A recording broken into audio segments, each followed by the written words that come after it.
Hey everyone, thank you for checking out my channel. Now, for my first ever video, I wanted to make something that was easy to put out but also fun to make. So I decided to take a look at the movies from the wonderfully rad era in which I grew up in. Now, just to be clear, I am only including movies on this list that came out in the 90s and take place in the 90s. So as much as I wanted to put Dazed and Confused or The Virgin Suicides on this list, I did not include them. With that being said, these are my picks for the top 10 90s teen movies, and I'm just gonna jump in with my number 10 pick, American Pie. If only Hollywood didn't see one success and then run that formula into the ground. Because of this film, we got a slew of gross-out teen comedies well into the 2000s, some of which were actually sequels to this very movie. But, as with most things that Hollywood ruins, it's worth seeing where it started. Some of the jokes still hold up pretty well, and there's actually some heart in there where you wouldn't expect it to be. The bond between the main four characters is surprisingly touching. You just have to be able to stomach some juvenile humor. Plus, I'm a sucker for coming-of-age movies, and this is just that, wrapped up in a sex joke. At number 9, I have Can't Hardly Wait. And if you asked me what the most generic 90s teen movie was, I'd probably go with this one. It focuses on a party after a high school graduation, and it hits all of the character cliches. The dorky guy who's been in love with the most beautiful girl at the school his entire life, the geek outcast who makes it into the party and has the night of his life, they're all there. But even still, there's some charm here. Maybe it's because the nostalgia for this one is so strong, but if you want a movie that perfectly encapsulates white 90s teen culture, for better or for worse, give Can't Hardly Wait a watch. Number 8 is Election. Now, even though one of the main characters is an adult, I'm still including this one on the list as most of the characters are teens and the story itself is a teen story. Not only that, but it features more dynamic characters than a lot of teen movies were known for. Instead of focusing on a person or people that have a group of friends to fall back on, we focus on Reese Witherspoon's Tracy, who's a loner. While we do get the stereotypical jock character, we also get an openly gay character. It's also got that Alexander Payne brand of dark comedy, where it's funny but also kind of cynical and mildly depressing, and it's something that he would perfect in films like Sideways and The Descendants. Number 7, The Craft. In my opinion, the movies that stand out from others in the same genre are the ones that aren't afraid to take chances. Such is the case with The Craft. The film follows a group of 4 teenage girls as they become obsessed with the dark arts and use them to obtain their own personal goals, which, as you probably could have guessed, does not go so well. There are a lot of great horror moments here, but what makes it a good movie are the relatable problems that the teens are facing.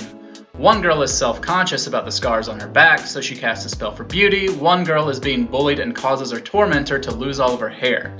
And it's no surprise that The Craft has such a strong cult following. Number 6 is The Faculty, and man, I love this movie. And I'll admit the nostalgia is heavily blurring my vision on this one, but I can't help it because it is so much fun. Taking some of the hottest teen actors at the time and pitting them against aliens that have body snatched their teachers is just the type of corny brilliance that I love about the 90s. And it really cashed in on that adults don't understand us mentality of the time that a lot of teen culture was preaching. Now, granted, I haven't gone back and watched this movie in about a decade or so, but somehow I don't think it holds up. Number 5 is Empire Records.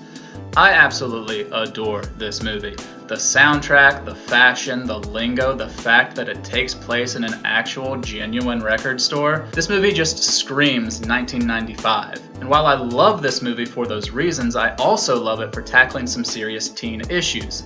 Some of the side plots in the film deal with suicide, drug abuse, sexuality, and the many forms of inadequacy. However, it is still a 90s teen comedy, so I'm guessing to keep it lighthearted, the film never offers any kind of solution for the problems of many of its characters.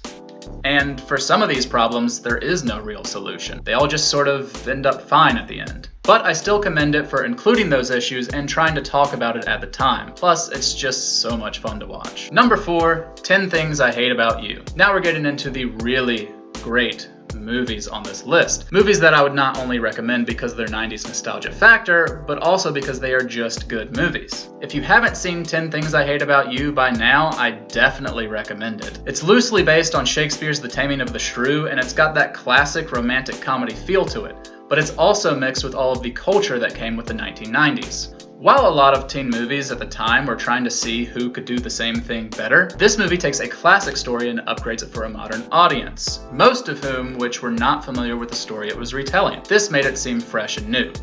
Add all of that on top of its stellar cast, and you've got one of the only teen comedies that a lot of people still talk about and rewatch today. Number 3, I have Rushmore. Now, just like Election, I'm including this one because at its core, it's still a teen story and a great coming-of-age tale. This film also focuses on a loner. It tells the story of a teenage boy falling in love with one of his teachers at the private school he attends. I think this is a universal feeling that everyone understands, that feeling affection for someone and not having it be returned. And it's a hard lesson to learn in any normal case, much less having feelings for a teacher. And even though unrequited love is a pretty miserable feeling, the film always tries to find the humor within that situation. Also, this being Wes Anderson's second movie, you can see where his distinct touch as a director really started to grow. So if you're a fan of his, but haven't seen Rushmore, you should definitely check it out. Number 2 is Scream.